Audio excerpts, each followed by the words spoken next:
Good morning, good evening, good afternoon, world, and welcome to episode 47 of Ball Don't Lie. I'm your host, Jared. As with me always is Starkey. Starkey, it's been a while. It has. It's been too long. We took a break for the holidays. We did. Starkey did traveling, and I did nothing but sit in my house. Let me tell you what, these past 11 days of not going to work has made me not want to go into work tomorrow.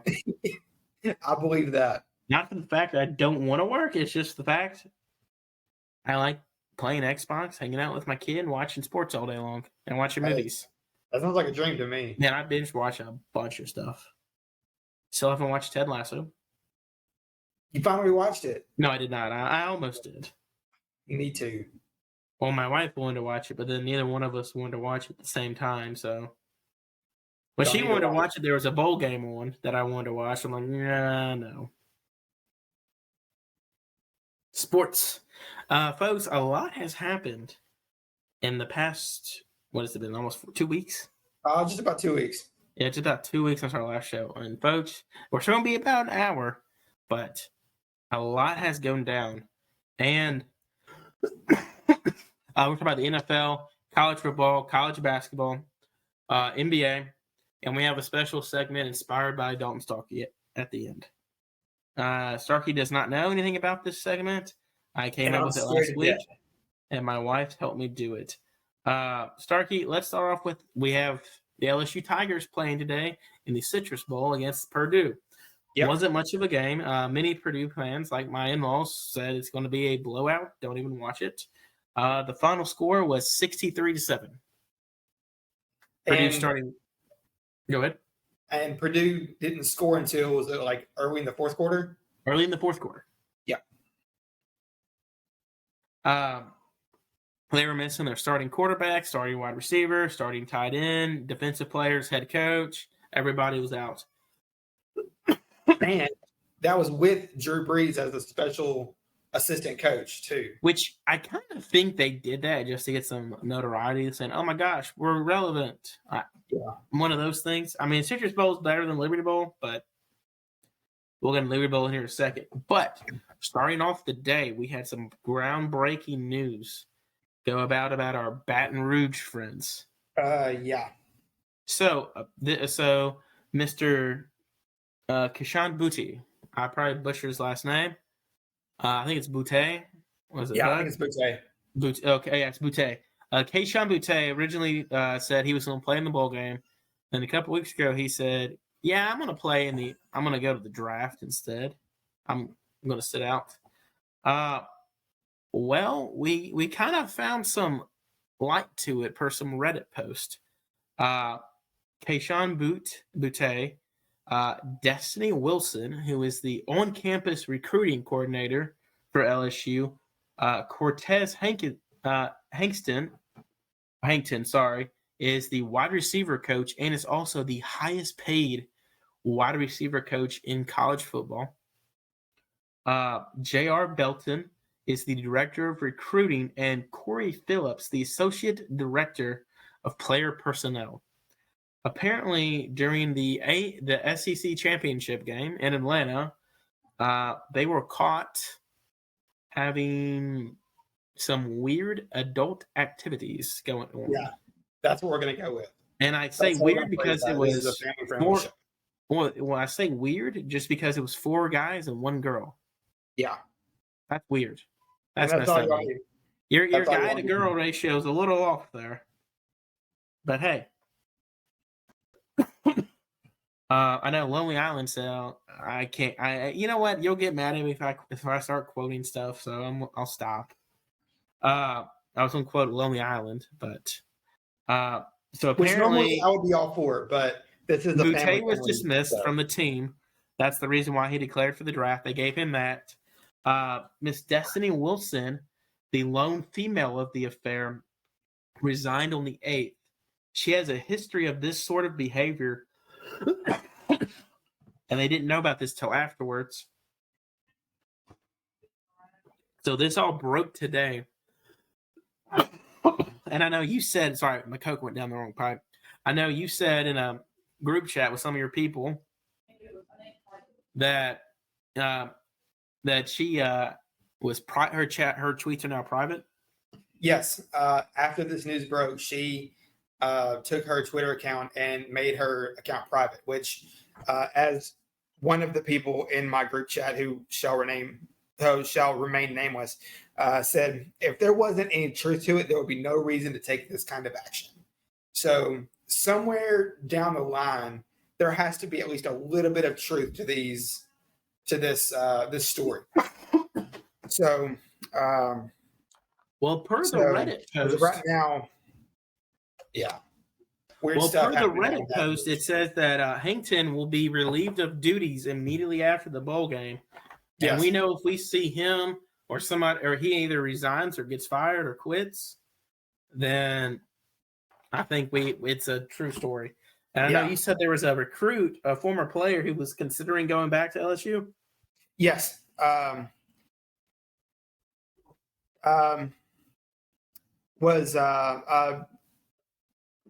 player was expected to transfer to LSU, and I'm not going to get into names or anything like that because I don't know if my source wants this leaked or not. But was expected to transfer to LSU. Caught wind of this and said, "Nope, I want no part of that," and stayed at his respective school, the school he was at. So a lot of stuff is about to come down the pike at LSU. I'm here for it. I hate LSU, but it's nice to see an SEC team win a bowl game because we started off terrible. Yes, we did. Let's get into this a little. Let's talk about our games real fast. We'll get to the big ones. Start off with yours. I know you probably don't have much to say, but I can sum it up in 3 words. It was terrible. So our play calling was extremely suspect. Our offensive line play was non-existent. And I don't understand how, when you are in a punting situation, I believe it was 8 times, you only punt 1 time in the game. That's Lane Kiffin for it. The odds say you have. He needs a new analytics sheet or something.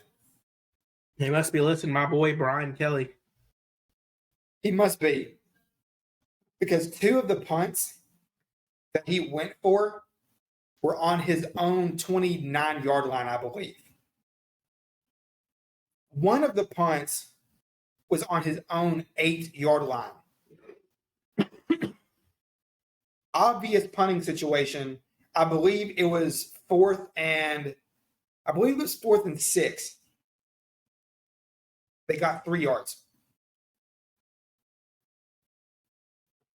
Well, I don't understand. I know I've been saying one of the best punters in the SEC. I know we've been saying this all year, especially me. Jackson Dart is not the quarterback for Ole Miss's future. Lane has to go in and get another quarterback. I think I may have mentioned this last episode. Lane has to go in and get a quarterback because as of right now, Jackson Dart is the only scholarship quarterback on the roster for next year. And you lost your freshman phenom. Yes, and Marcel Reed decommitted from Ole Miss and is going to Texas A&M. So yeah. Well, what makes me mad too is Kiffin after the game, instead of saying how bad his team played and all that stuff, he's talking about how a Texas Tech player is using racial slurs at him and spitting on a player. Yes, I'm like, I get that, Lane, but once again, you're not addressing the elephant in the room. You're play calling. Yeah. Dude, he ended the season terribly. He did. How many games in a row did y'all lose? I want to say 4. I know y'all lost to us State. I'm pulling it up now. Oh, you're good. You're good.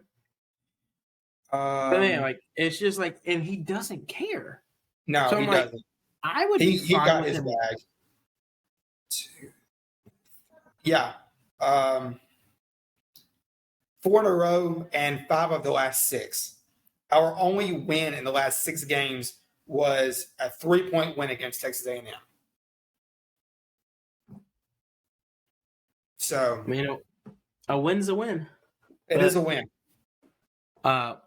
Next thing I was going to say, here's the thing with Ole Miss, with Dart especially, all you have to do is stop the run, and Dart's done. Yeah. And that's what Tech did. They stopped the run. And plus, I thought it was very classy for both teams to do the air raid offense to start the game off. The wide splits. Yep. We're out wide receivers double stacked at the top, at the bottom. Ole Miss declined the penalty. Brought a little tear to my eye and watching at the Liberty Bowl. Now let's get into my game. How about it, sir? That was a roller coaster of emotions. Started off, me and my dad went. Let's see, we got there about 1:30. Game didn't start till 4:30 because everybody that's been to the Liberty Bowl knows it sucks getting in, it sucks getting out of there. Got it. Yes, got to get there. Parking, Tiger Lane was $50. Ooh. We ended up parking in the blue lot for $30. Still atrocious. Ended up going in there. We didn't have toilets. We had to use porta potties because pipes busted all across Memphis and there was no running water. Anyway, game starts. Arkansas field goal. I'm like, okay, that's not what we need. Next thing you know, Kansas drives the ball down seamlessly. Their first drive, 7-3. I look at my dad and go, it's going to be a long day for us. And then 3 and out. Our next play, I'm like, oh crap. And then next, our defense just we're getting stops. We're playing amazing start. I'm on cloud 9. It's 24-7 at the end of the first quarter. I'm like, holy crap, we got to get a pretty good Kansas team with 48 scholarship players. 48 scholarship players. Rocket Sanders gets hurt in the first half. We should have had a touchdown or a field goal in the second half. The refs, we'll get into the refs here in a second.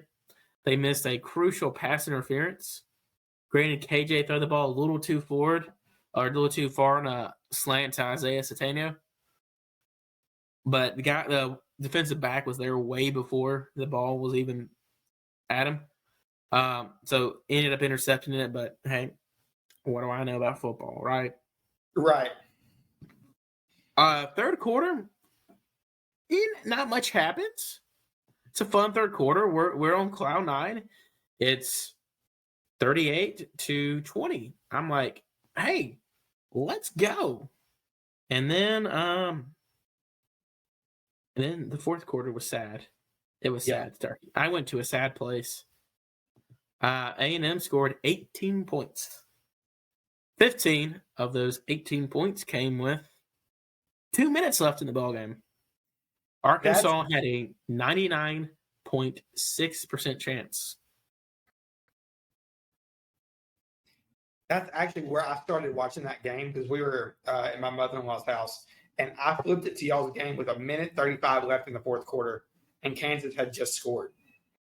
I'm like, oh no. Well, see, what's funny is you see it. First off, I saw more Kansas Jayhawks basketball jerseys than football jerseys of that game. That doesn't surprise me at all. So you see all the Kansas fans start leaving the game, and probably at the end of the third quarter, and then by the fourth quarter, they're all back up in the stands. So the Arkansas side, we are like, what the crap is going on? Or like true Arkansas fashion, we couldn't get a call to save our lives that game. There were blatant holds, face masks were missed, and then that freaking fumble that would have won the game. That would have stopped the game right there. Matt Landers, jet sweep, or end around. I'm sorry. It was a reverse. My bad. Literally got tackled, swung over, elbow hit the ground. Lost the ball. Starkey, is elbow? That means you're down, right? Typically, yes. Oh, okay. Well, the refs didn't know that, and it was clear as day on it. So We fumbled it. They ended up getting a touchdown, and then for some reason, Matt Lander's hands team literally let the ball. For some reason, thought, hey, let it bounce to me when I'm 15 yards back. Then we go to overtime. First overtime, like, okay. Second overtime, the game should have ended on the second overtime. Yep.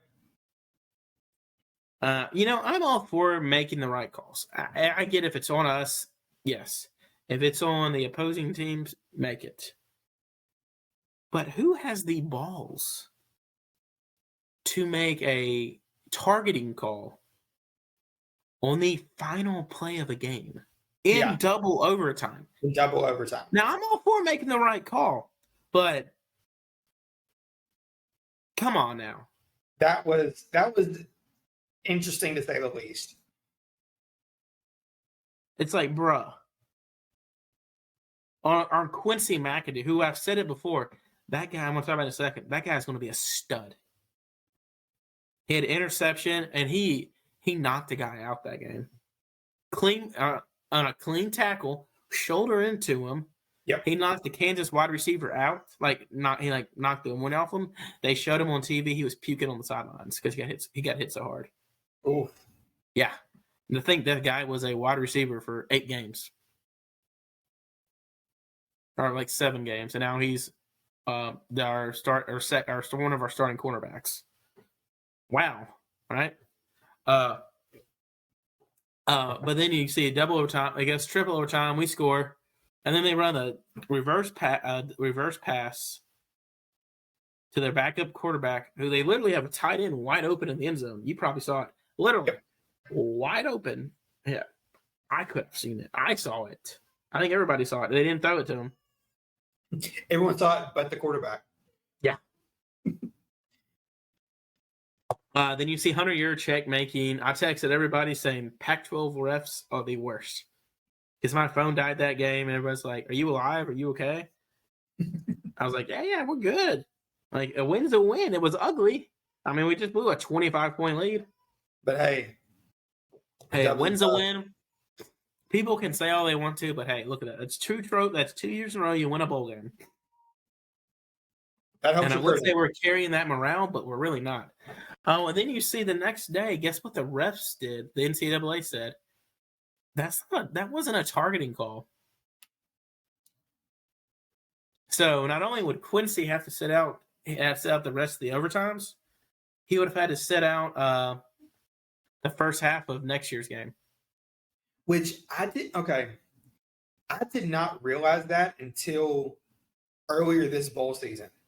I was under the impression that once the season ended, if you had a targeting call and you had to sit out, it was over when the season ended. I didn't realize it carried over to the next season. So Hayden Henry, the COVID year, he got ejected in the second half of our game against Missouri, which ended up being our last game of the year because of our targeting call. He had to sit out the first half of our game 2 years ago. That's insane. But it is what it is. Like I was talking to Ashton about it. I get it. Player safety should be priority number 1, but they need to look at the penalty for targeting or come up with a better way to do that. Because if you just hypothetically, I don't remember if I've seen it happen, but I know that it has happened before. If you have a targeting penalty early in the first quarter, you're done the rest of the game. You're done the rest of the game and the first half of the next game. No. So if you get in the first quarter, you're out just that one game. Okay. If you get in the second half. If you get in the third or fourth quarter, it's so basically you miss two halves of football is what it really is. So it's about a game. Basically.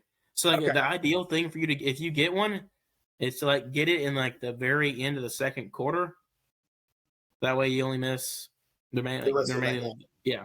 That's basically Okay. See, I was under the impression that it was still all of that game and the first half of the next No. You just missed 2 halves of football. So if you get one in the first quarter, you miss the first half and the second half. If you get one in the fourth quarter, you're out the rest of the fourth quarter and the first half of the next game. Yeah, okay. That makes way more sense. Thank you for clarifying that for me. Hey, no problem. I do want to talk about the stats for the game. It was one of the most high-scoring games, and it was the 108 points was the fourth highest-scoring bowl game in NCAA history. Stat-wise, Kansas had 603 yards, right? Mm-hmm. 544 for passing yards. Yeah. Not great, Bob. Oh, that's freaking terrible. They literally had two wide receivers, Starkey. Luke Grimm had 167 yards, and Lawrence Arnold had 119 yards. They had a combined 18 catches, and they had almost had 300 yards. Well, they had 300 yards basically. That's crazy. They were running the same play: deep post, deep slant, every single time. Hey, if it ain't broke, don't fix it. They definitely weren't they weren't fixing it. So ended up Arkansas is going to end up with the worst passing defense in the NCAA this year. Woo! But we're one of the top sack teams in the country.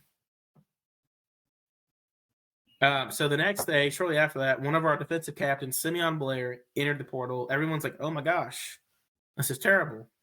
5th-year senior, yada yada yada. Well, I'm not mad.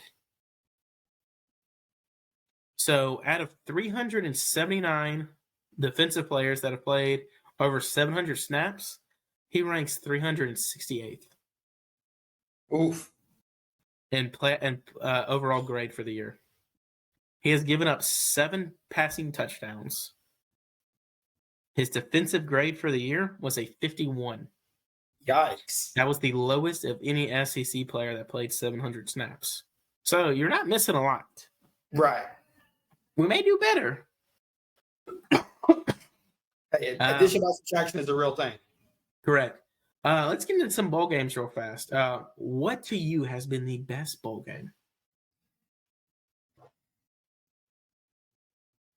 It's hard to say anything but the Peach Bowl.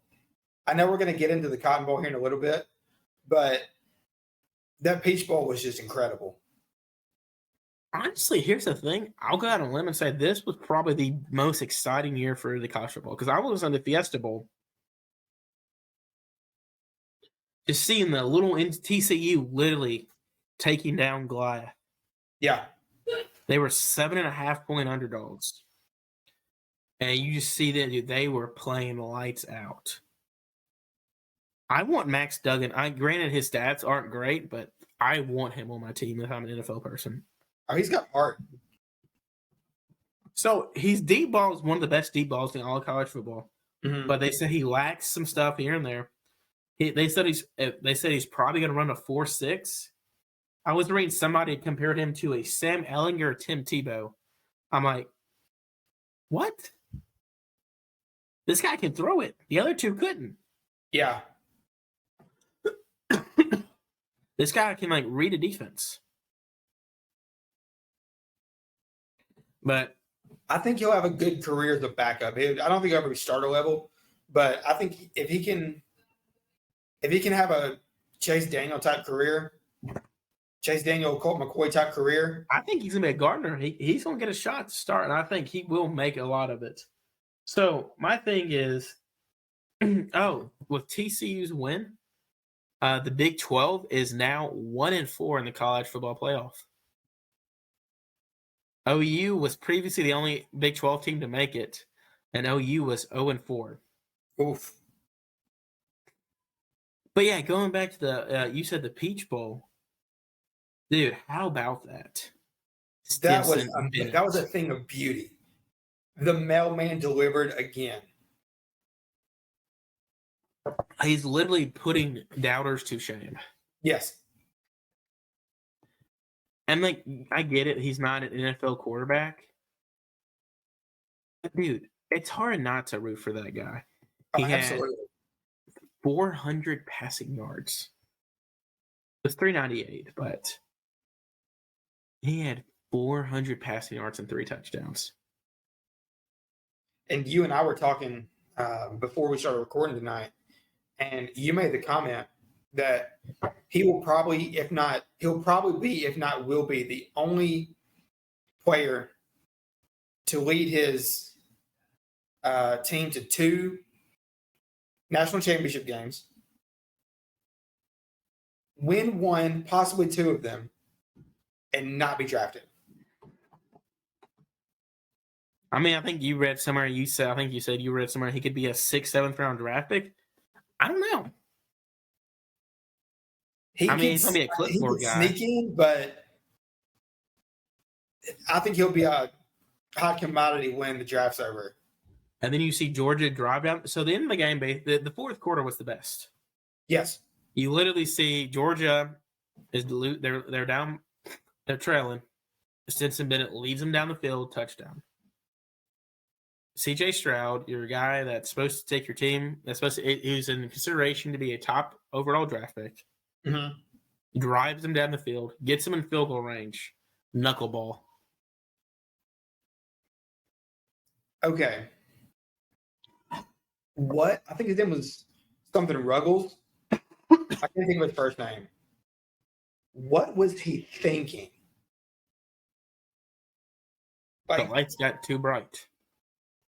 Did he accidentally sneeze or something when he went for that kick? Because I've never seen a kick shanked that badly. I have. Remember the Vikings that one year? Oh, when all they had to do, from the 10-yard line. Yeah. When all that guy had to do was kick it in there, Vikings would have put them in the playoffs with Teddy Bridgewater. It was minus 10 degrees. Yeah, that year that was the worst shit kick. Okay, I forgot about that one. But yeah, and then after the game, you see all the memes start coming out of the old PlayStation, Madden on the PlayStation. Yeah. So, I do want to complain. The committee that picks these bowl games, y'all suck. Y'all gave us some terrible bowl games.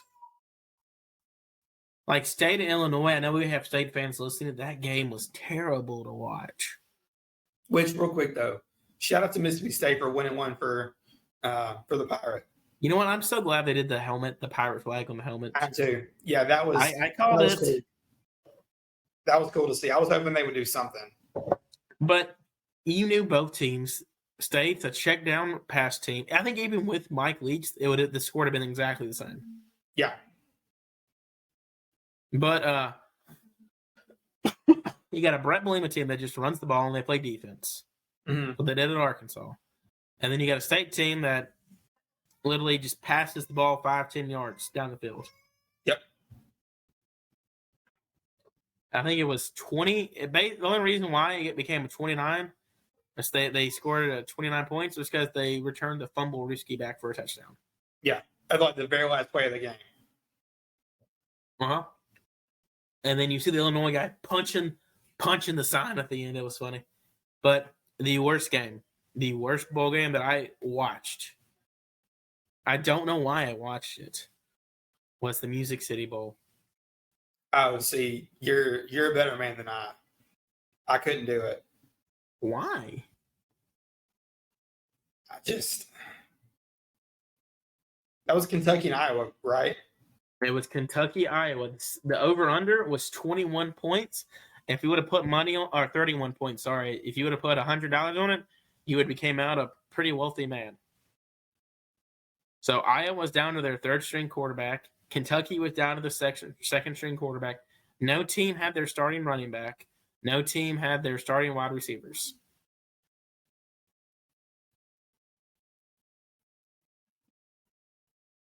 $21-0. 2 touchdowns were because of pick sixes. Yeah. And then you see the lady from the Music City Bowl that was presenting it. You literally see her. It's like, Jack Campbell, you had 7 touchdowns today. He's like, what? And she goes, oh, I'm at 7 tackles. You had 3 for touchdowns. Oh, I'm sorry, loss. And he's like, yeah. Yikes. I'm like, Jesus, lady. That's rough. But by the time we do the show next week, the national championship game will be going on right now. Georgia and TCU are playing. Georgia's opened as a 13.5-point favorite. Starkey, let's do a pick real fast. Who are you rolling with? I was actually thinking about this. So, sorry, I got to get comfortable for this one. I'm going to do this in 2 parts, okay?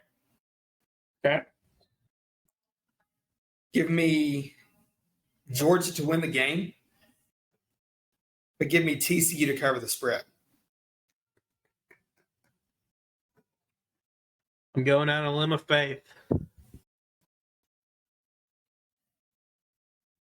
Give me the mailman.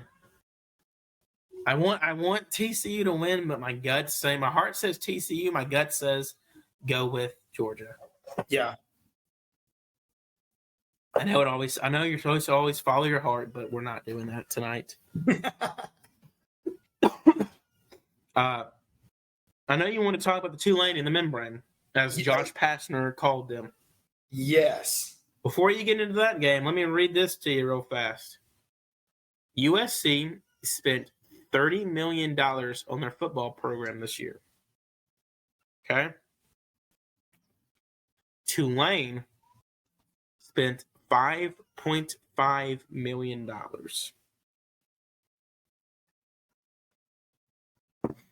That is wild. Tulane does what every Power 5 school or Power 6 school wants. They avenged every small school. They avenged the Western Michigans. They were the Boise this year. They avenged Memphis. They avenged Cincinnati. They did the American Conference great, or the new Conference USA as we call it. Yes. But I know you watched that more than I did. That game was wild. Oh yeah. Okay. So at one point, I'm pulling the score up right now. At one point, USC was up 35-24. And I believe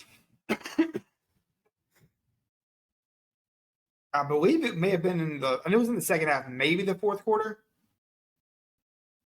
The third quarter, I apologize. So it looked like sorry. We're experiencing some weird weather down here. I just got distracted. There it is. Sorry, No, you're good. You're good. You're good, Starkey. I apologize. So it looked like this was going to be a lock for the Trojans. And then slowly but surely, Michael, what is that guy's name? Michael Pratt leads his team down in the fourth quarter.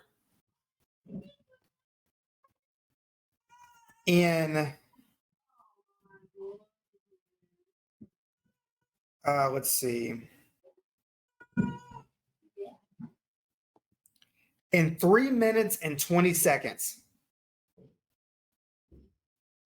Tulane gets a safety, and then Pratt leads his team down and throws the game-winning touchdown pass with 9 seconds left in the game. And then Valentino Ambrosio kicks the extra point to win the game. Absolute madness. I can't remember what the initial spread was, but it was 1.5. Oh, it was 1.5? It was Tulane. It was USC minus 1.5. Okay.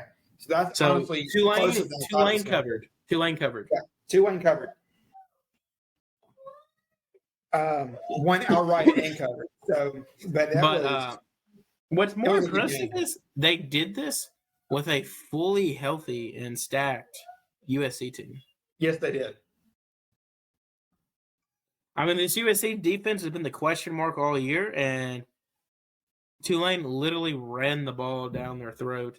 Their running back, let me see, Mr. Taji Spears, averaged 12 yards a carry. Starkey, he averaged a first down per carry. Yeah. Ran the ball 17 times, 205 yards, 4 touchdowns. That's insane. So my question is, was USC checked out, or they hit little Dallas a little too hard, or do you think Tulane was just their day? I think it was USC was a little bit more checked out. No, I would say it's Tulane's day. They were just on it. See, I think it was Tulane's day. I think Tulane just came ready to play.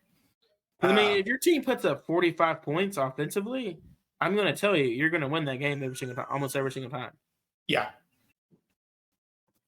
Right now, we have the Rose Bowl, one of my favorite bowl games going on right now. It's currently 28-14 Utah. If it's anything like the past Rose Bowls, the fourth quarter is going to be chaotic. Yep. And I'm excited for it. When we get done with this, if it's still going on, I'm probably going to go watch a little of it. Yeah. I did get the state score wrong. It was 19-10. Mm-hmm. I said 29-10. It was 19-10. That's because they ran the Fumblerooski back. Yep. But this bowl season has been impressive. Memphis beat the brakes off of Mormon School again in a bowl game. Mm-hmm.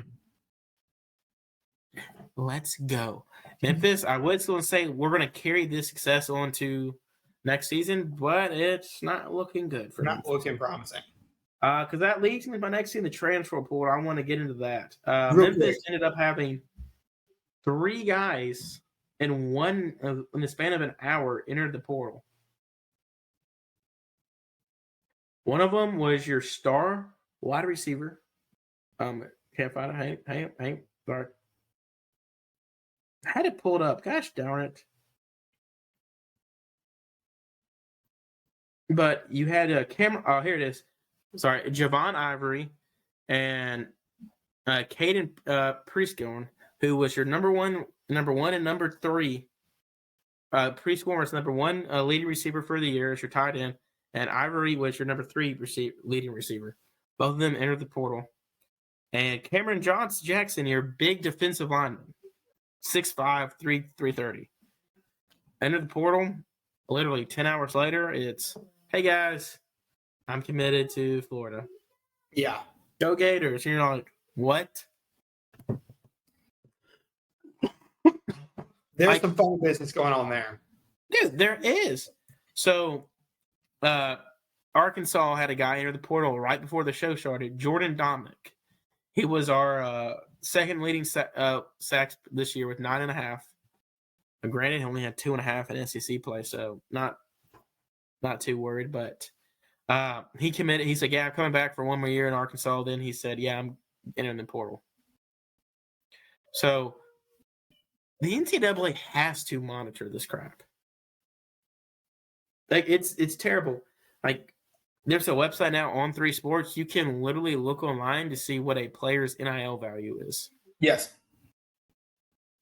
If you don't follow them on Twitter, I recommend it. It's interesting. Like Grayson McCall, he was the top guy, one of the top quarterbacks in the portal all year. I don't know what happened. What changed his mind to come back to Coastal Carolina?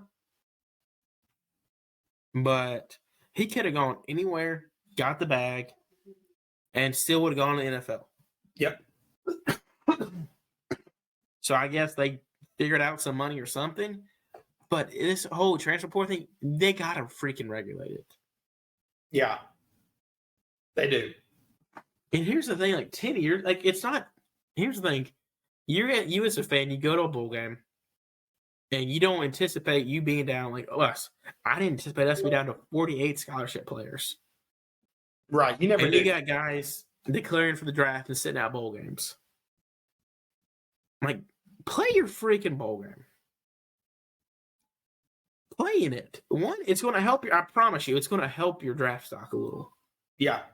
And I get it. You may get hurt, but hey, that's what you take an insurance deposit out in the year for. Yeah.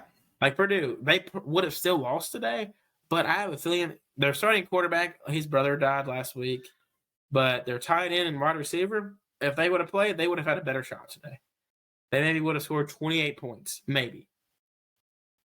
But it would have been way more competitive. And it's more fair to the fans. That's why I think the portal should be open after the entire season is done. Yeah. The thing, and somebody, I don't remember who it was, made a good point today, and I'd actually been thinking about it. What I don't understand is, guys, like we're talking about the transfer portal and bowl games, guys who have entered the transfer portal but are still with their teams and wanting to play in that bowl game. So with that, it's up to the coaching staff. Okay, that makes sense. So like Grayson McCall did it. He said he owes it to the university. He said they made me who I am. I'm going to play for them. He played in their bowl game. So like for example, I know like Arkansas. Pittman's thing is if you enter the portal and you're actively seeking schools, you're not allowed in team facilities. Like last year, Malik Hornsby entered the portal. He didn't start looking for teams, so he took his name out like a week later, and that's fine. And Pittman was fine with that. It's like, as long as you're not actively seeking teams and stuff like that or going on stuff, that's fine. Like Brett Belimo, when he was at Arkansas, if you were committed to Arkansas, you could not take an official visit to any other school. And granted, as a recruit, you have up to 3 official visits you can take a year. Yeah. And Belima said if you take an official visit to another school, you're decommitted from us. Wow. That's Belima. Yeah, that was Belima back in the day. But that's how some coaches are. If you enter the portal, you're immediately out of the program. Some coaches are like, hey, you can stay here, and they'll try to woo you to stay. I guess because it was weird, especially for Ole Miss is the reason I'm thinking about this. They showed the Ole Miss sideline.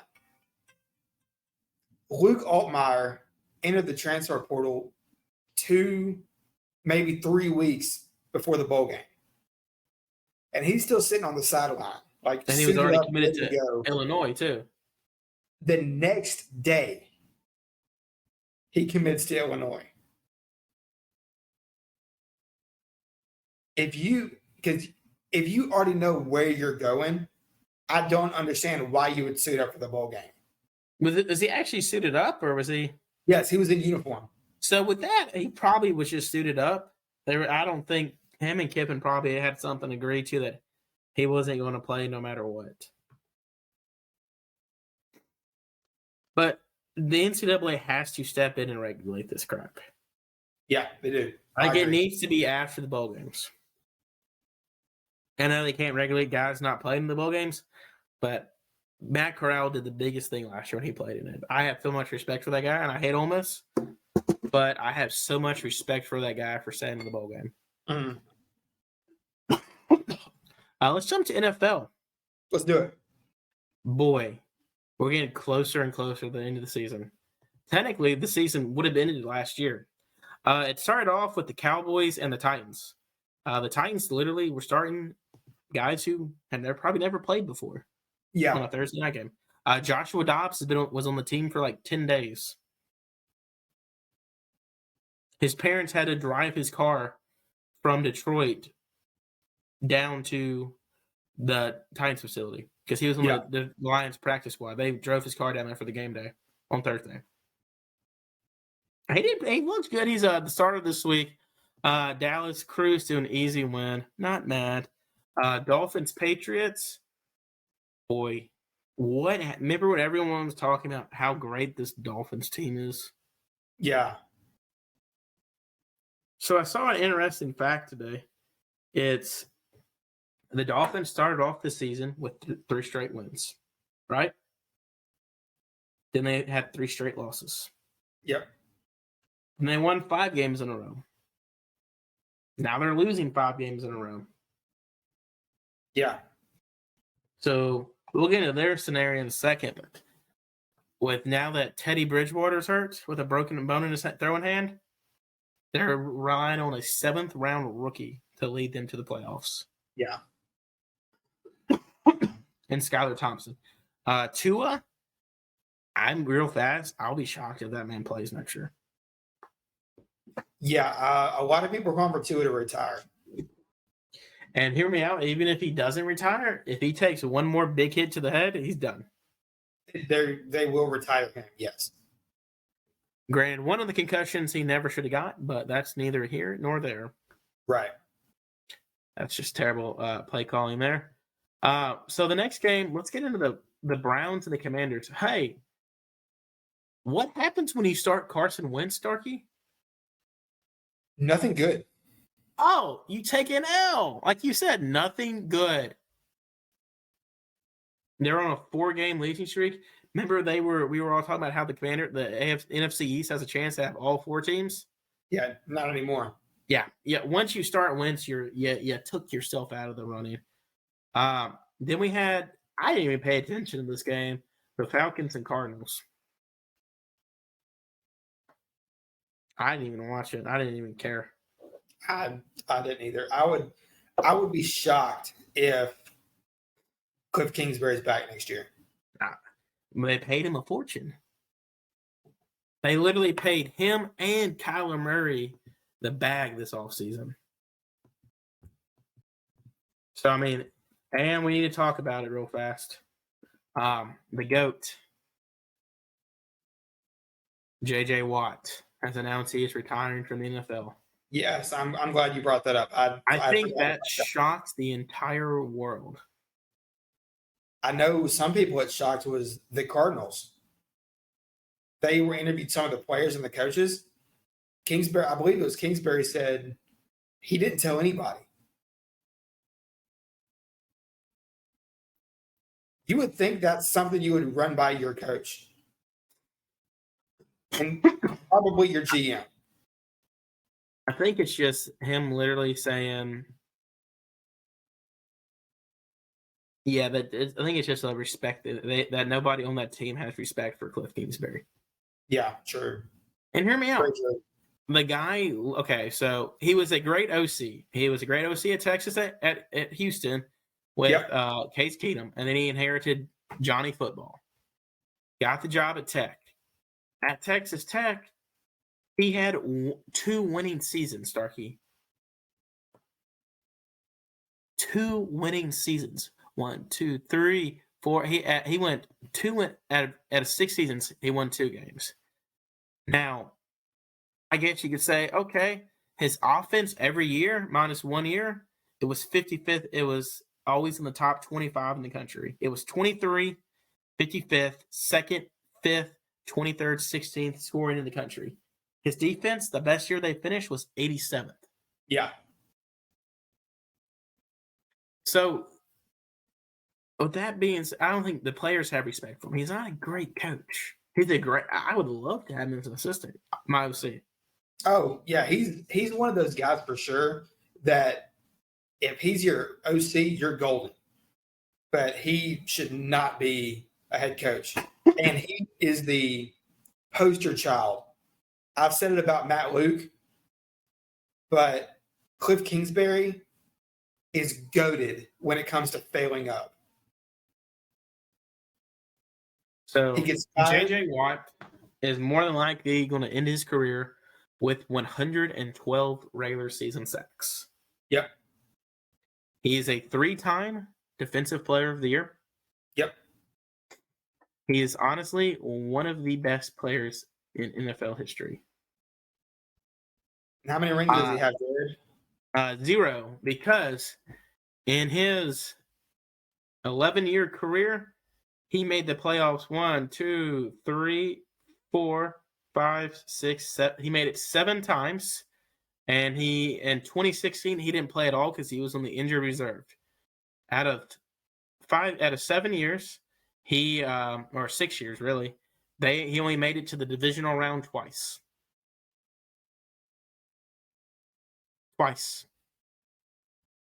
That's sad. I think you can make the argument J.J. Watt is up there with Dan Marino and Barry Sanders and Calvin Johnson Yep. as some of the best players to never win a ring. Yep. Now, I think he may come back. I think he'll come back. He's nowhere near the Bruce Smith Bruce Smith range of all-time sacks. He's officially 88 sacks away from tying Bruce Smith, and he's nowhere near that. Yeah. He's not going to reach that record. No, but I will go on record and say J.J. Watt was the best pass rusher of our generation. Oh, yes. Agreed. And he was the reason why those Texans teams made the playoffs. Yeah. And just think, they had a team. Listen to the team back in the day. Brian Cushing, J.J. Watt. And then that's just their defense. Two of their defensive stars. They had other people around. Don't forget, he had Jadeveon Clowney lining up against the other side of him. Yeah. And they still couldn't make it past the divisional round. Yeah. With two of the best pass rushers in some years. Granted, Clowney never really lived up to the hype of what he should have been. Right. And then you had Matt Schaub, who was a very good quarterback. You had Andre Johnson and Arian Foster. And you still couldn't make it past the divisional round. It sucks, the end of an era. This week will be his last week again. The Jags beat the brakes off the Texans. Which sets up a week, 18? Yes. Week 18. Winner gets in. With the Jags and the Titans. I would go ahead and throw all my money on the Jags. Yes. Then you got the Colts literally getting the brakes beat off them by the Giants. Danny Dimes is proven doubters. The Giants have made the playoffs for the first time since 2016 after the notorious Miami boat photo. Yeah. The Giants executives have said they want to bring Saquon and they want to bring Daniel Jones back long term. I would say bring Saquon back long term. Daniel Jones, give him a contract year. Just give him. I wouldn't franchise him because if you franchise him, you know how much that's because they're already talking about that with Lamar. You know how much that's going to be? I think it's the starting about what, 30 mil? 42. 42. If Lamar Jackson gets franchised, which is looking like it's going to be, he's going to be making $42 million. That's insane. But Danny Dimes had 4 total touchdowns. He looked great. He looked beautiful. I'm playing you in fantasy this week, and the one freaking week I don't start Russell Wilson. He plays like a quarterback. Yeah. Russell Wilson finally now has more passing touchdowns in it than he does bathrooms in his house. Which is insane to me. He has 12 bathrooms in his house. Oh, wait, what's more insane? The fact that Russell Wilson has only 13 touchdown passes going into week 17 or week 18, or the fact that he has 12 bathrooms? I'm going to say the fact that he has 12 bathrooms. That's excessive. I would say what's more shocking is the fact that he only has 13 touchdown passes. And it's not like he has terrible weapons in Denver. But that's true. And then Patrick Mahomes, they won the division again for the 7th year in a row. Tom Brady's going to the playoffs. Woo! Now, I'm telling you, watching Tom Brady fashion, they make a freaking run. Yeah. I don't think they will, but I'm telling you, it's Tom Brady, and anything is possible. Especially when it comes to playoff time. Amen to that. He's a different animal. Playoff time is different. And get this, they will have the number one. They will have a home field. They will have one home game. Yeah. Which is either going to be, it could be Dallas or it could be Philadelphia. We'll get into that in a second. But it's more than likely going to be the Cowboys. So look at Dallas to play. This will be Dallas' second time to play them this year. So hopefully but my Cowboys will lose in the first round playoffs. The Lions beat the brakes off the Bears. Are you missing Jared Goff? Yeah, I ask you this every week. You are a little. Don't know. Stop it. Stop it. The Saints pulled off an upset, and they beat the Eagles. If I'm the Eagles, I'm pissed. Not one, because you lost, and that would have clinched your number one overall seed, but the fact the Saints won, you have the Saints first-round draft pick this year. Yeah. So you're hurting yourself there even more by losing. God dang it. And then we had... But with that said, Jalen Hurts is projected to come back this week. He is. But if I knew I wouldn't play it, I would not play him. You wouldn't play him? I would not play him. Dealing with Tony Romo and all his bodily injuries over the years. Yeah. It's a shoulder. It's an AC sprain. He is a running quarterback. I want him to be fully healthy. Give him an extra week of rest. I get it. You want that first round bye. But y'all been a great team all year. If you got to, I would say risk it. Just go ahead and play. Go ahead and not play him. Play Gardner. Your boy did it again. Mr. Purdy. The bracket ship. It wasn't a pretty game. No, it wasn't. But real quick, before we get into Brock, can we give flowers to Jarrett Stidham? I mean, he does get props. This is the guy that was supposed to be a prodigy out of high school. Played at Baylor, left Baylor for the scandal. Then went to Auburn, never really mastered the Malzahn offense. Got drafted high in the Patriots, didn't do nothing there, got traded to Oakland. And you texted me that day, 2 days, I bet it was the day or two before, it said Stidham starting. I'm like, what? Yeah. Carr out Stidham in. They did say today the Raiders are looking to move on from Derek Carr at the end of the year. Which is sad because I think Carr's a great quarterback. I love the guy. But I think it's not all I've said this a couple weeks on the show. He has a different OC head coach every 2 years. Yeah. It's not him. Could it be the fact that he has to learn a new offense every year? Probably. Probably so. Realistically. But man, freaking Purdy does it again. And here's the thing, it's really not him. He didn't have an amazing day. He had 284 passing yards, which I mean, I say that, but he had 2 touchdowns. But if you look at the fact that he got bailed out by Mr. McCaffrey. Yeah. McCaffrey had 193 total yards that day. He had 72 receiving yards. He's incredible. Dude, he's the GOAT.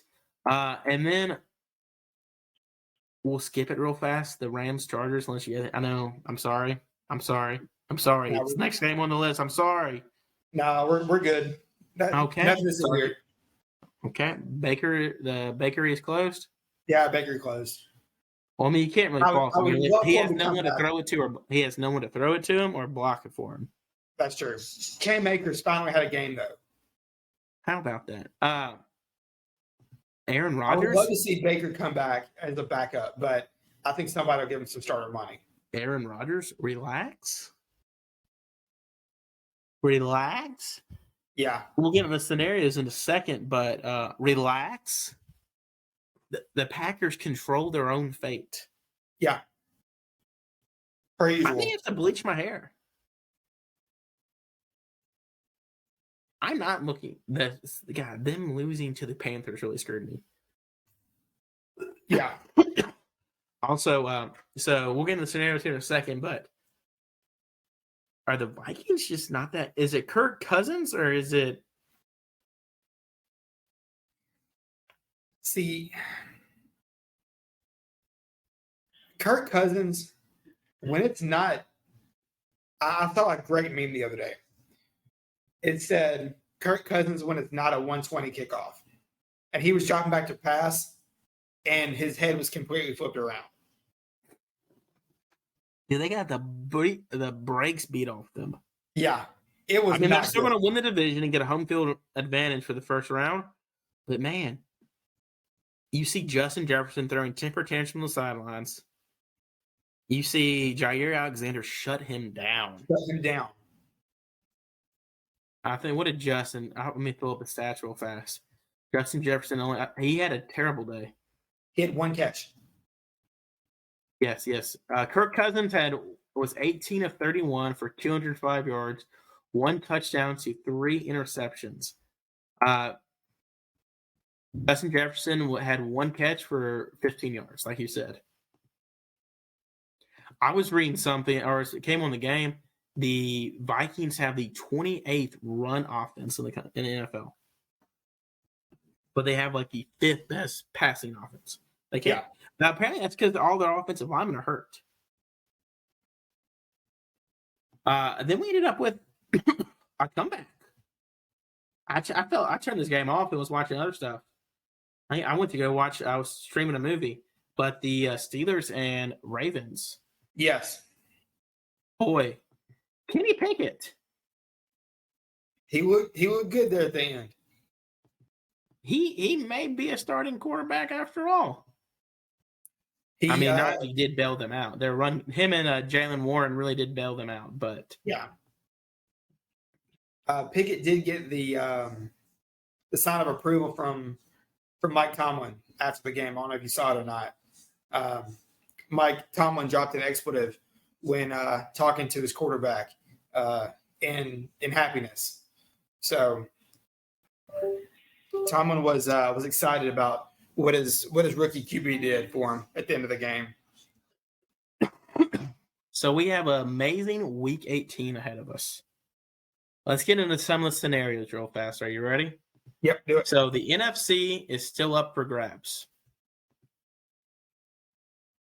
So the Eagles. So right now, the teams that are locked are the.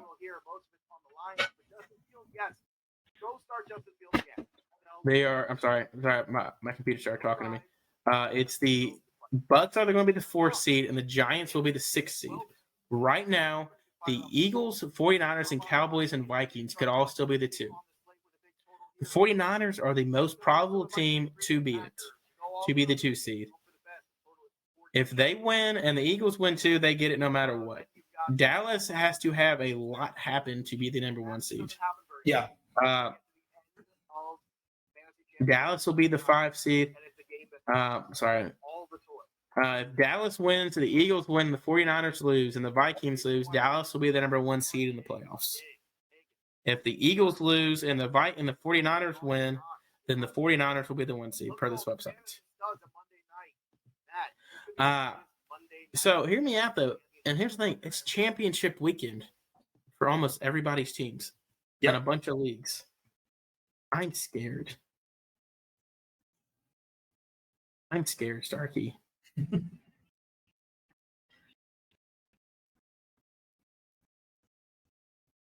So San Francisco is ahead of Minnesota based on their record. I'm sorry, based on their conference record. Seattle, for Detroit to win, Seattle has to lose, and Detroit has to beat Green Bay. For Green Bay to win, they have to win and Seattle lose.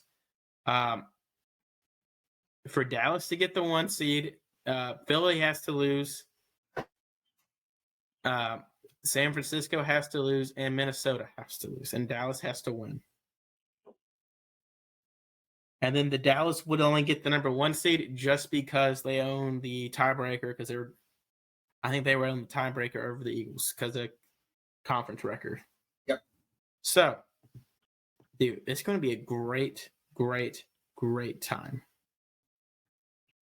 Right now, I believe the Texans have locked up the number 1 seed in the draft. I believe so. Yeah. So, with that being said, we'll get into this real fast because I know we're hitting that hour marker already. I know did we still have a name for fans of the Ball Don't Lie Kingdom. Still working on it. We'll have to figure one out. Mitch, your wife Erin is very punny. Tell her to come up with one.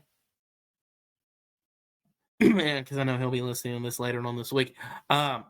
So I was watching the Music City Bowl, and they show Will Levis there, right? He's not playing. Mel Kiper's #1 quarterback. Oh, Will Levis. There's no way.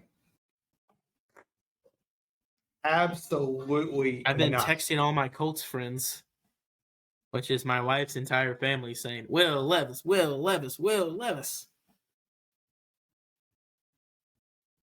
It's The going to thing happen. is, it's going to, I can see Levis going to Indianapolis, but there's no way he's the #1 quarterback in the draft. Well, it's Bryce Young. It's Bryce Young 1, CJ Stroud 2. Just absolutely. They might be the 1 and 2 picks in the draft overall. The very least, or at the most, 1 Bryce, 3 Stroud. I don't think it's even that close, honestly. I think it's Young no matter what. Yeah. Oh, absolutely. Yeah. If I'm Bryce Young, who did declare for the draft this morning, I'm looking for a house in Houston. Hey, I wouldn't be mad. I mean, you got some good weapons there. But hey, we'll get into this more once the NFL is finalized after next week, because it all will be done on Sunday. So next week's show, we'll have this all done. Yep. And we'll get ready for mock draft season. Everyone's favorite season. The best time of the year. It is. It's one of the best times of the year. Let's jump into our final segment, one of our final segments tonight. So before that, we got an ad read. Folks, I hung out with him the other day. Mitchell James of Porch to Patio Home Inspections. You know what he had to do on Friday? 4 home inspections. Do you know how many of them were from Ball Don't Lie? None. Sad day. It is a sad day. I was sitting on his couch. I was like, "Are they from us?" He goes, "No." He goes, "No one used code BDO." And I asked him, "Do they know it?" He said, "No." So, folks, come on, let's get this going. He's a busy man. As you can tell, folks, people love him. They're using him. Why don't you use him for all your home inspecting needs in the North Mississippi area or anywhere else? He can travel to you. I promise you. I probably get a text message saying I can't travel, but I'm saying it anyway, folks. Mitchell James will travel to you. He's the man of the people. Use him for all your home inspecting needs, whether you're getting ready to buy or sell a home. Say your catchphrase. Who are you gonna call? Call Mitch. Call Mitch, folks. Please, please, please. The Call Grizzlies called y'all. Call James. Call James Ski. You like that, didn't you? That was good. So since the last show, we were at an all-time high in the NBA. The Grizzlies. Oh my gosh, Starkey, I was so happy. Yeah. We beat the brakes off the Bucks. Sorry, a fully healthy Bucks team by 40 plus points. Our starters were doing the wave on the sidelines. Woo! Yep. Hey, no starter played all. Remember, we talked about that on the show. How do you think we're going to carry that momentum into our last couple games? One more time. Sorry. How did you think we were going to use that momentum of beating the Bucks by 41 points? Oh, I thought it was going to happen. I thought we were going to ride that wave all the way to the end of the year. I tell you what, I did too. Starkey. We lost to the Thunder. I remember I said, like, it's no big deal. And then it started going down bad. We lost to the Nuggets. The same night we did the show, and we were like, what the crap? This is prime time. So you're like, okay. And then we beat the crap out of the Suns. Yeah. Okay. And that's it. And that was the 2 days before Christmas. Christmas Eve, in the words of Phoebe from Friends. Going into Christmas Day, the spread was 7.5 points. They were without Andrew Wiggins and Steph Curry. and we were fully healthy. What were your thoughts? Oh, I thought it wouldn't get him close. And then Ja had his commercial that day. Yep. The Ja one, by the way, that was a great commercial of Kari bringing him the box and it's wrapped in the Ja wrapping paper. And he goes, it's what I've always wanted. She goes, do you like it? He goes, it's what I've always wanted. So, you had great hype going into it, and then the bottom fell out. And then tip off. Here's the thing: you're not going to beat this. It's hard to beat the Warriors at home. Yeah. Because hear me, I hate Warrior fans, and I don't know why. They're the worst in the sport. They really are the worst. I was trying to be positive. Like, I hate. I mean, we were down by 4, and then we were down by 5 at halftime. I'm like, okay, no biggie, right? Yep. Bro, we sucked. No, they. Here's the thing. I told you the Hubie Brown quote the week before is: "There's 5 games of the year you're going to win no matter what, and 5 games out of the year you're going to lose no matter what." That was one of those games that was you were going to lose no matter what. Yeah. And here's the thing: through those like 5-6 games from the last time we did the show to now, before we got hot again, Ja Morant was our only offense. We couldn't hit a jump shot to save our life. Since Bane's been back, he is 6 of 24 from 3. Yeah. 6 of 24 from 3. Yeah, it's 25%. 18. Oh, okay. 18.8. You're good. You're good. That's why we're not mathematicians or accountants. You're a preacher, and I work in the trucking industry. But dude, it's and I got it from Google or ESPN.com. So ESPN.com could be wrong, but and like here's the thing: you knew that was coming. You're like, I'm not mad because he missed literally a month and a half of basketball. He's got to get his feet going. That's one thing I've been told by people is give it time. He'll be back. He's slowly getting back to his normal self. But what pissed me off the most about that game was Jaren. And I love Jaren to death. Jaren, you have to quit doing these dumb fouls. Yes. And like we thought he had gotten it figured out. And he had it for a couple games. But then what happens? Right back to his old ways. So he was battling fouls, and that's one thing I've noticed with Jaren. Like Jaren, I am fine all day long with Jaren getting fouls, being Black Panther. I will never get mad if I see Jaren Jackson here try to block. But it's his fouls away from the basket that pissed me off. Like the one that pissed, I think, everybody off all across the nation was the James Wiseman foul when he tugged the jersey. I'm like, okay, I wouldn't have called that, but okay. And then guess who was supposed to shoot the free throw? James Wiseman. Guess who shot the free throw? Klay Thompson. Jenkins was losing his mind. They were losing their mind. The refs were like, oh, yeah, our bad. So Van Gundy and I forgot who the other guy was. They were like, yeah, they should get it right. Just take the point off, let Wiseman shoot the 2 free throws. Nope. The refs literally just went, and even the refs were saying the Grizzlies were getting screwed on every single call. Like Santi shot 4 threes that I can remember. You know what happened on those 4 threes? He ended up on the ground. Yeah, because he got his legs taken out from under him, or he got bumped into. I'm like, what the freak? Where's the foul? So our first Christmas Day game in history, and I think everybody in Memphis watched it. I can't tell you personally, I was not going to sit down Christmas Eve night and watch it. Yeah, everyone was hyped for it, and we'll be honest, it did not meet anyone's expectations. Yeah. So fast forward to that, and then 2 games later, we played the Suns, right? So you're like, okay, hey, let's bounce back. Booker's out for extended time with a shoulder injury, right? Yep. What happened, Starkey? Hang on, I'm pulling it up again. We got blown out by again. We got blown out again. By a Clippers team. You know who the leading scorer on that team was? Dwayne Washington Jr.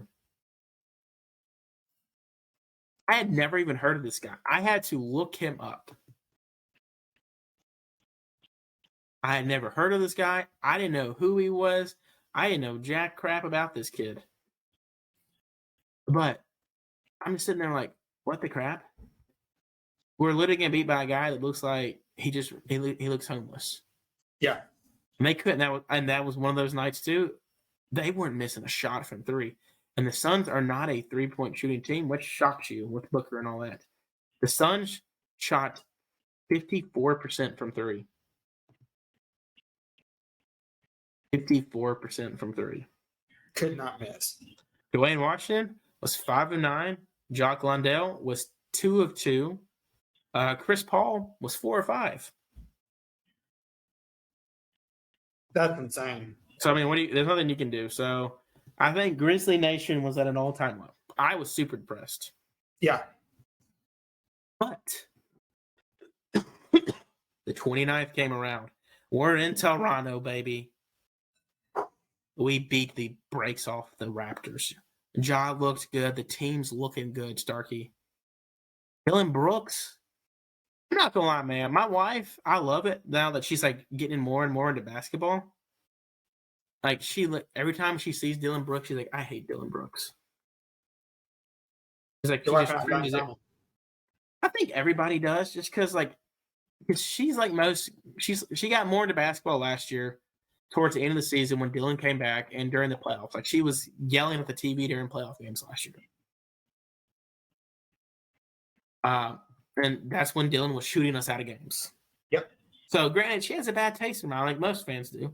And I've talked to you. I've talked to Eric from the B Team podcast. Everyone subscribe to them every Thursday. Their podcast is out on Spotify.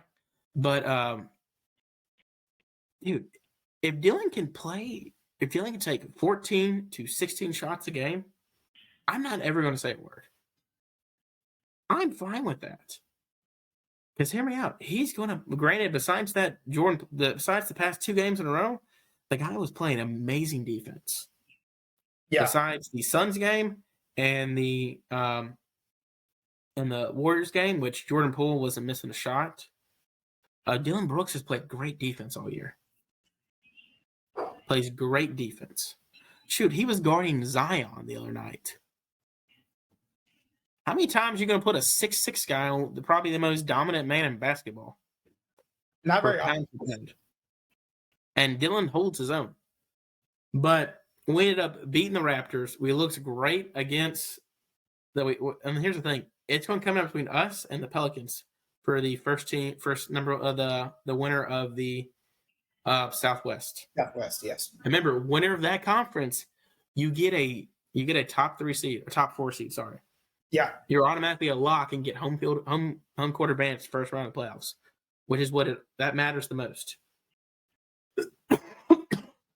Then I'll tell you what, man.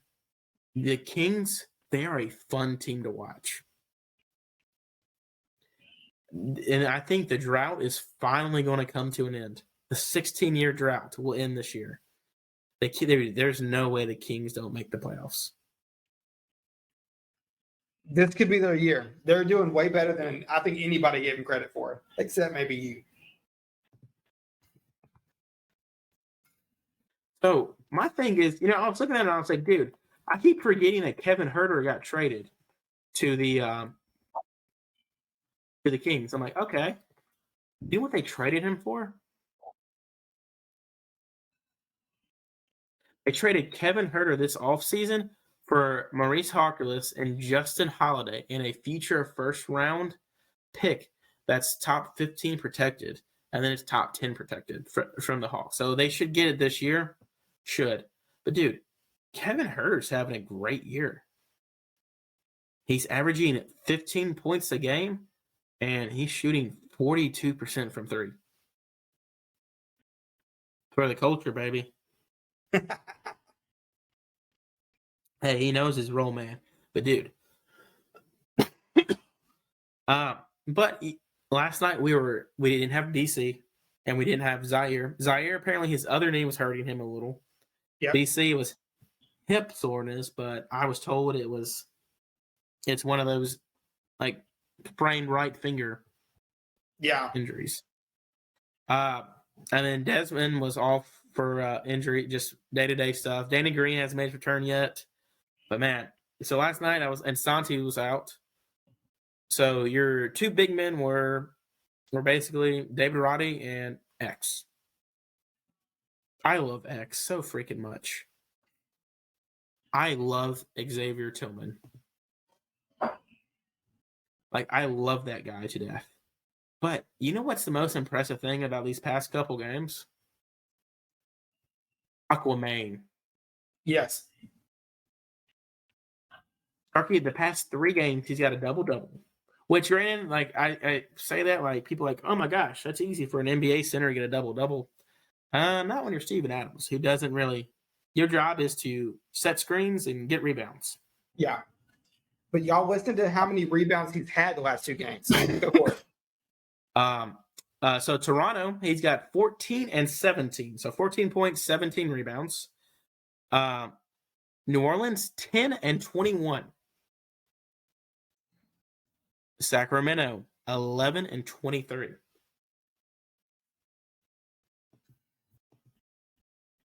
Dude, this guy is legit. I'm pulling it up right. I can't remember I know I think he had like 12 offensive rebounds against Sacramento. Let me see if I can pull up the exact stats real fast. But dude, here we go. He had 13 offensive rebounds against Sabonis, who's a great rebounding big man. Yeah. Sabonis is averaging 18. He's 18 and 12. Those 12 offensive rebounds are leading the NBA. So it's not like he was going against a bum last night. Right now, that has pushed Steven Adams up to tied for 5th right now with 11.2 rebounds a game. And 12ski just keeps doing 12ski's things. Last night, he had 35, 8, and 5. Thursday night, he had 19 points and 17 rebounds, career high in assists, sorry. Yes. And then Saturday night, he had 32 and 8. Right now, what's starting to scare me a little is 3-point shooting. Remember, to start the year, it was looking phenomenal.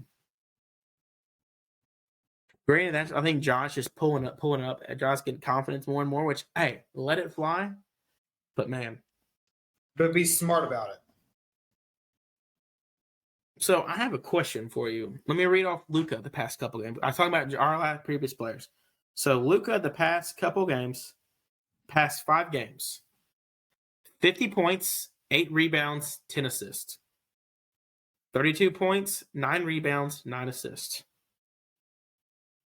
60 points, 21 rebounds, 10 assists for the first ever 60-20 triple-double in NBA history. Follow that up with a 35, 12, and 13. And then his previous game, he had 51 points, 6 rebounds, 9 assists.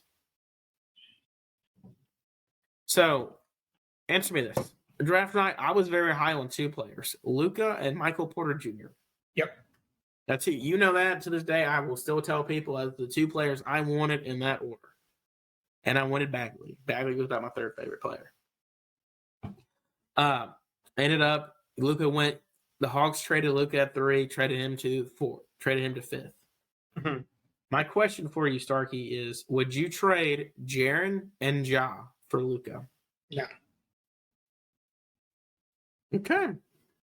Absolutely Can I ask why?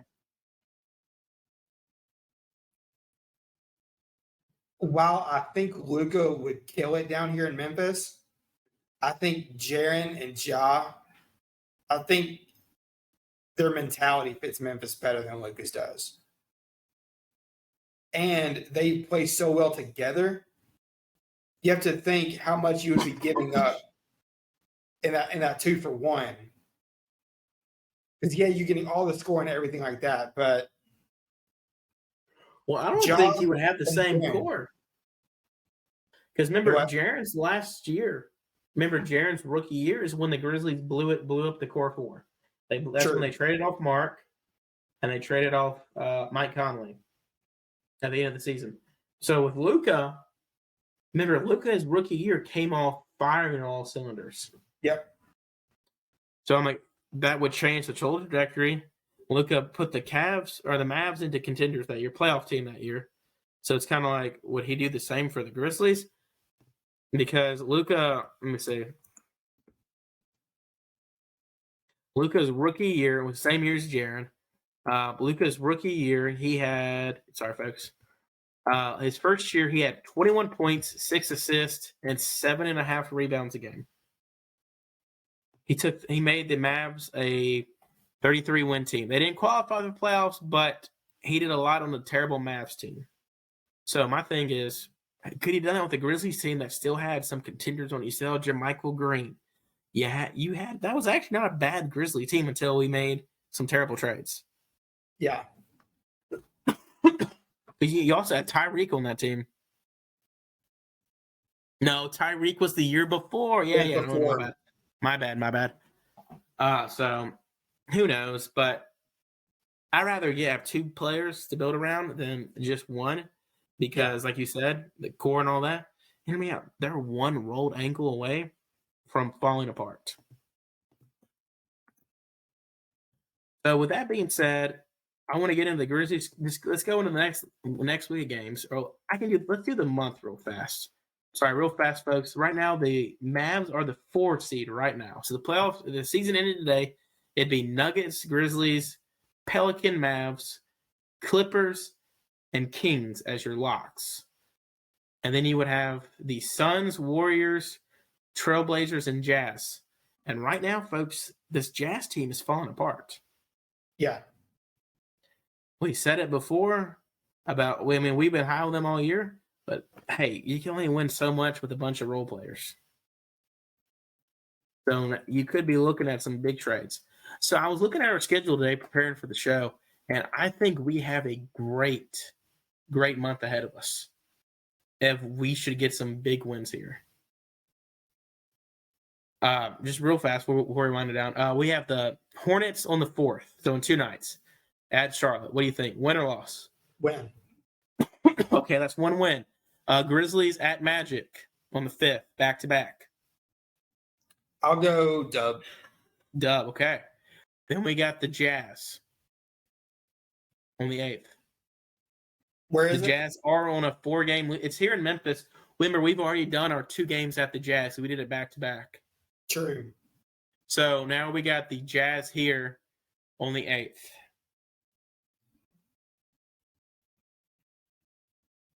I say win. I'll go win. I mean, hey, they're falling apart right now, and you got to think the Grizzlies, we lost both games to them. Our team holds a grudge. Then you got the Spurs and back-to-back games. Give me dubs. Dubs. So that's 4. So we're 4-0. Then you got the Pacers at the Pacers. I'll go. I think you could catch an L. I think you could catch an L there, but I'll give us a win. I'll go L on that one. Okay, so we're 4-1. Then you got the Suns here. It's a TNT game. Now it's a dub right there. Booker, well, true. Booker's out for. Booker's going to be out for at least another month. Yeah. Or this entire month, from what I was reading today. I want to say dub, but I'll go L on that one. You said L, so we're 4-2. 4-2. But then we got the Cavs at home. That'll be a good game. I'll go dub. Dub, okay. Then we got the Lakers. Dub. Dub at Jazz. No, I'm sorry. At Suns. My bad. At Suns. Sorry. At Suns, I'll go L. So we have us losing the Suns twice. Turkey. What are you doing? No. I'm talking to my child. No, Harper. But hey, that's you. Then we got the Kings. Give me dub. And then we got the Warriors. At home? State. At Golden State. At Golden State.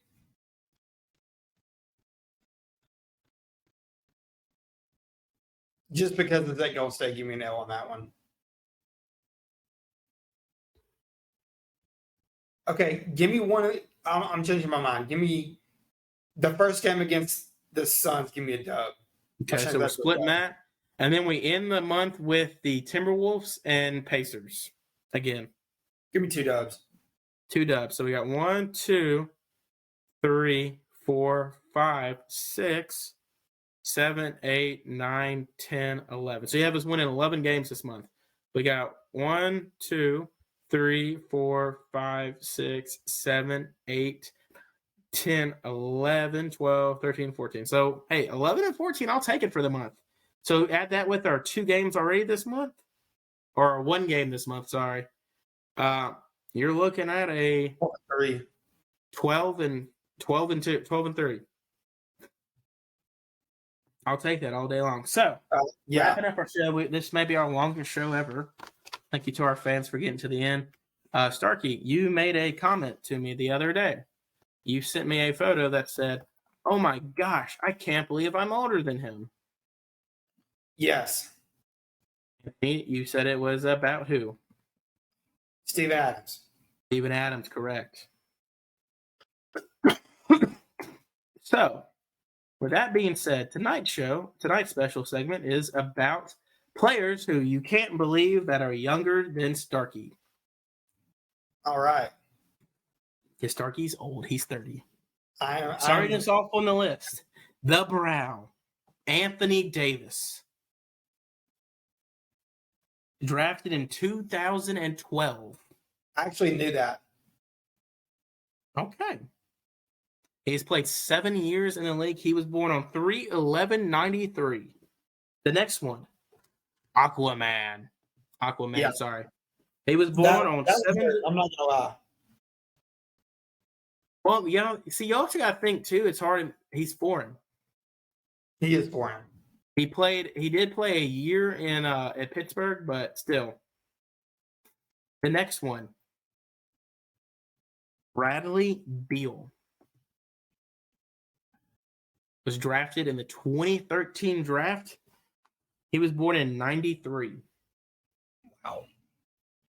He has currently played 6 seasons in the NBA. How old do you feel? Thank you for this. I really appreciate it. Hey, no problem. Hey, you started this. I came up with that. The next guy on the list, this one probably will shock you. Austin Rivers was drafted the same draft class as Anthony Davis. Okay. He went 10th in that draft. Austin Rivers was born on 9/1/92. Or 93, sorry.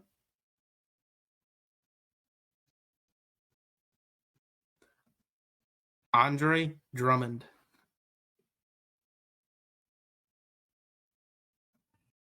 (2013). The next one, Marcus Smart. It feels like he's been in the league forever because he's only played for 1 team. He was born on 3/6/94. Wow. Part of the 2014 draft class. The final guy on the list, Frank the Tank Kaminsky, was part of the 2015 draft class. See, I remember watching him in college. So he played 4 years. He was drafted 10th overall. Yeah. So I knew we were around the same age, but I couldn't remember if I didn't realize I was older than him. You did? I didn't Okay. realize that. Well, I I knew we were tried to close shock in you. 70. I almost did one of guys that you can't believe that are older than you. That was actually kind of more shocking. May save that one for next week. We may. Next week is going to be NBA players we hate the most. I like it. And you can only have one. You got to have more than one player. I'll come up with more than one. I can name you two off the top of my head. Look at me. Look at me. You have to have at least 5 players. Okay. And they all can't be the same player. Oh no, I got 2 different players right off the top of Because my I head. know I think everybody in the show knows who you hate the most. Yeah. We're not going to say it right now. It's going to be a surprise. Folks, that's going to wrap us up for this week. A little longer that week. Thank you for being with us to the end. We'll get back to now that the holidays are over. And let's face it, I asked Alexa today. My next work off day is not for 147 days. Oh, Memorial Day. Happy New Year. Happy freaking New Year. That's why I hate the holidays, because you get a day off here, and you get a day off there. And I'm always the guy that I like to save my days for the end of the year. Yep. And it's a wise strategy. Folks, that's going to do us for tonight. Starkey, any final remarks? No. Stay safe out there, guys. Happy New Year, everyone. Stay safe. Stay warm. Actually, I should say stay cool, because it's now in the 70s again. Yeah, we're actually under tornado watch right now because of this crazy weather. Let's go. Bye, everybody. Bye, y'all.